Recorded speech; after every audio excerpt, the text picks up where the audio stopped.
स्वागत है आपका इंग्लिश लिटरेचर कासल चैनल पे। आज हम बात कर रहे हैं जॉर्ज गॉर्डन बायरन की, जिनको लॉर्ड बायरन कहा जाता है।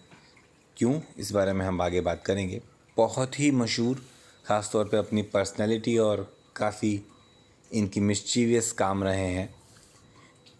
क्वीन तक इनके प्यार में रही हैं इंग्लैंड की, और उनसे भी मिलना ये रिजेक्ट करते थे। काफ़ी मूडी किस्म की पोइट रहे हैं।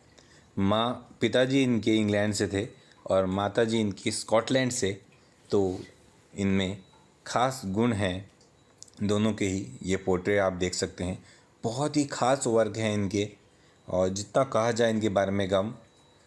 बचपन इनका काफ़ी ख़राब रहा है, जो अक्सर देखा गया है कि जब तक मुश्किलें आपके जीवन में नहीं आती तब तक आप बड़े आदमी नहीं बन पाते। तो इनके साथ भी ऐसा ही रहा। काफ़ी कम उम्र में इनके पिताजी का देहांत हो गया था और काफ़ी मुश्किलें इनको झेलनी पड़ी, और छोटे टाउन में रहते थे। ये इनका ख़ानदानी पुश्तैनी मकान है, लेकिन ये इनको तब मिला जब एकदम से इनके अंकल जी का देहांत हो गया, और उनका ही नाम लॉर्ड, क्योंकि वो बहुत बड़े लॉर्ड थे, बहुत बड़े ज़मींदार थे, उनसे इनको टाइटल मिला और उन्हें रख लिया। और यह इनकी ज़िंदगी में बहुत बड़ा बदलाव हुआ। फिर ये अपनी माँ के साथ नॉटिंघमशायर में शिफ्ट हो गए, और सरकार की तरफ से इनको पेंशन भी मिलती थी। तो ये एक इनको फाइनेंशियल स्टेबिलिटी मिली, और फिर ये ट्रिनिटी कॉलेज लंदन में पढ़ने के लिए चले गए, जो कि दुनिया के बेहतरीन कॉलेजेस में आज की तारीख में आता है।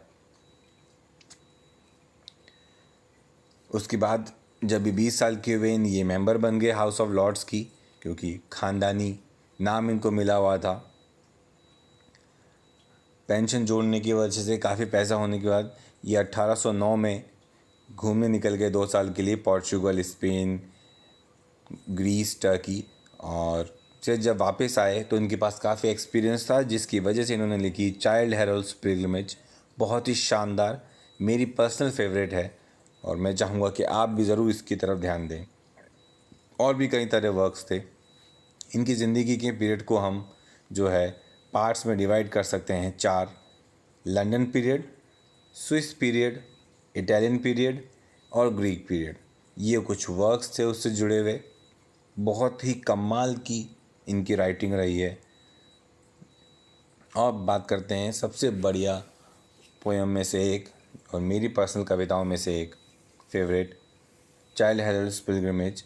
और इसमें वो 2 साल का जो अनुभव है इन्होंने शेयर किया है, और ये कमाल की जो है सीनरी का जिक्र किया गया है इसमें। जहाँ जहाँ ये गए और जो जो इन्होंने देखा उन सब का इसमें ज़िक्र किया गया है।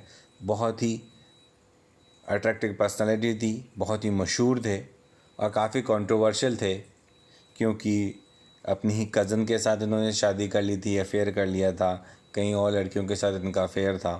तो बहुत सारी इनकी खासियतें थी, बुराइयां थी, जो अक्सर बड़े लोगों में होती हैं। लेकिन जहाँ तक इनकी वर्क्स की बात करें, पेंटिंग्स देखिए जो इन्होंने बनाई थी, बहुत ही कमाल की हैं। ये सब अलग अलग इनके वर्क्स हैं जिसका जिक्र किया गया है। जितने बताया जाए उतना ही कम है इनके बारे में। लंदन पीरियड का जिक्र करें तो उसके बारे में इसमें दिया गया है कि क्या क्या इनकी अचीवमेंट्स रही हैं इस पीरियड के दौरान। बहुत ही अलग तरह से ये पोर्ट्रे करते थे, अलग अलग चीज़ों को दिखाते थे। और आयरिश पीपल को के ऑपरेशन के बारे में भी उन्होंने बात करी कि किस तरह से आयरलैंड के लोगों के ऊपर अत्याचार हो रहे थे।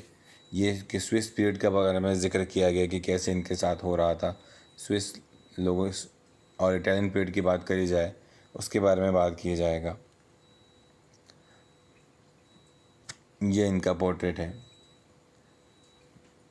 मुझे उम्मीद है कि आपको काफ़ी कुछ इस बारे में जानने को मिला होगा। हमारे साथ रहने के लिए बहुत बहुत शुक्रिया।